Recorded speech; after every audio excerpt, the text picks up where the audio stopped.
Olá, seja bem-vindo ao podcast Conversando sobre Threads. Meu nome é Caleb Pereira. E eu sou Rafael Geminari e hoje a gente vai falar sobre threads. O objetivo é apresentar o conceito de threads usado pela linguagem proposta.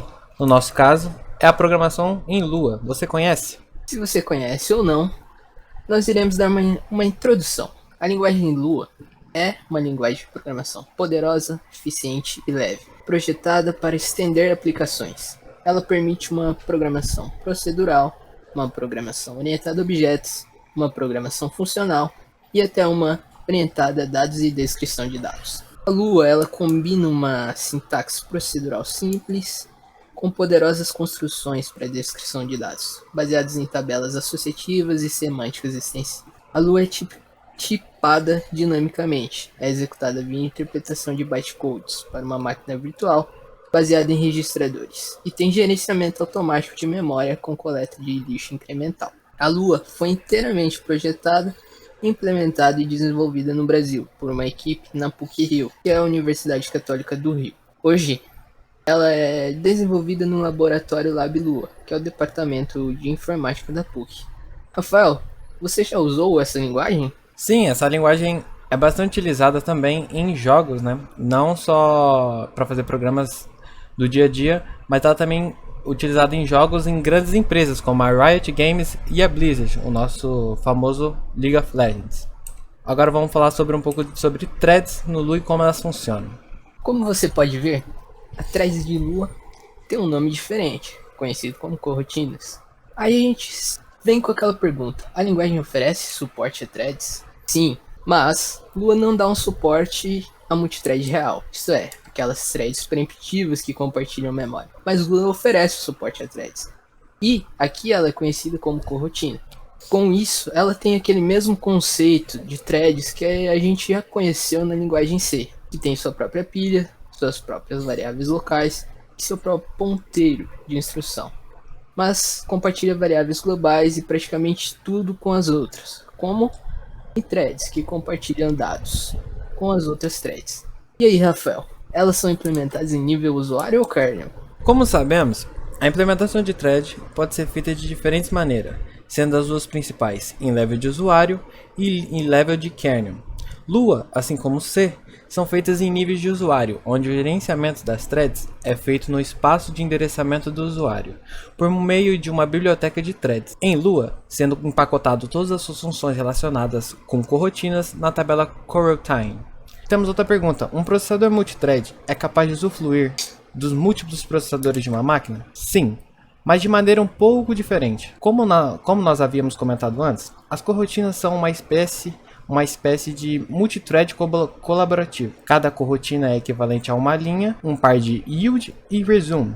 Alterna o controle de uma thread para outra. No entanto, diferentemente da multithread real, as coroutinas não são preemptivas. Enquanto uma coroutina está em execução, ela não pode ser parada do lado de fora. Ela só suspende a execução quando solicitada explicitamente por meio de uma chamada yield, que veremos mais para frente. Para várias aplicações, isso não é um problema. Pelo contrário, a programação é muito mais fácil na ausência de preempção. Agora vamos falar sobre um pouco dos procedimentos do código. Em coroutinas, temos a função create, que é uma função de um único argumento que executará. Ela retorna um valor do tipo thread, que representa uma nova corotina. E nós temos também o comando resume. O comando resume é uma função que indica ou retoma a execução de uma corotina, mudando o seu estado de suspenso para executando. Como no exemplo, ele está mudando o estado. Temos mais uma função em que o Rafael irá falar. A função yield, que permite uma corotina em execução, suspenda sua execução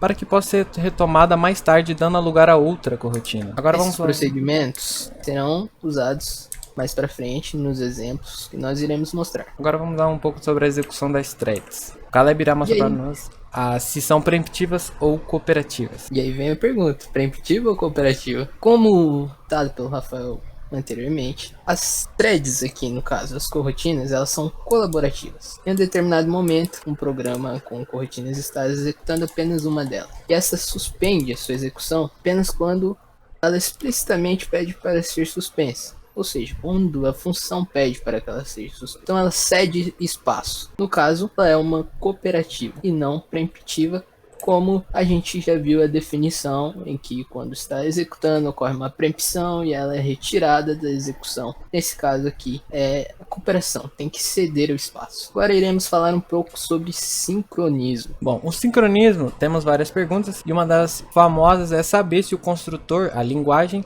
oferece esse sincronismo ou não. Bom, como vimos anteriormente, coroutinas não têm preempção, então os programadores não precisam ficar paranoicos em relação ao erros de sincronização, porque toda a sincronização entre os segmentos é explícita no programa. Você só precisa garantir que a coroutina ceda apenas quando estiver fora da região crítica. A pergunta é, há conceito de variáveis atômicas? Nesse caso não, porque como dito anteriormente, elas são colaborativas e elas então executam de forma sequencial sem que haja preempção durante sua execução. Então esse conceito em que são aquelas variáveis que podem dar problema com uma preempção naquele momento e aí alterar o valor e aí vem com um valor diferente, não tem esse problema, já que são colaborativos e assim evitam esses problemas criados pela alternância imprevisível das threads. E a próxima pergunta é, a computação assíncrona com o futuro?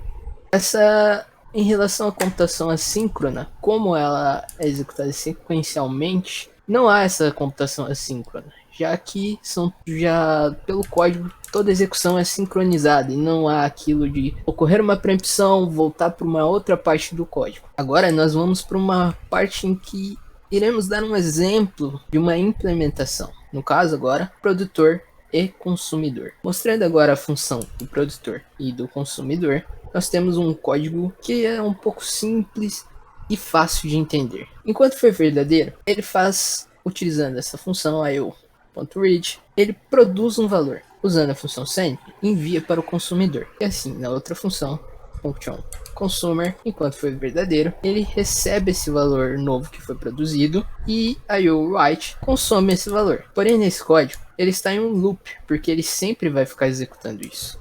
Para resolver, o código ao lado demonstra essa solução, que o Rafael terá uma breve explicação para vocês. Bom, para resolver o problema, iremos utilizar a função resume and use, como vimos anteriormente. A função send do produtor tira ele da CPU, dando lugar ao consumidor e depois de consumir o dado, acorda novamente a função produtora, utilizando o read para tirar da CPU e resume para novamente acordar de onde parou a função produtora, e assim tendo o programa em loop parado, e assim alternando efetivamente. E esse foi o nosso podcast de hoje. Agradecemos a todos que irão escutar esse podcast e aqui nós encerramos essa conversa.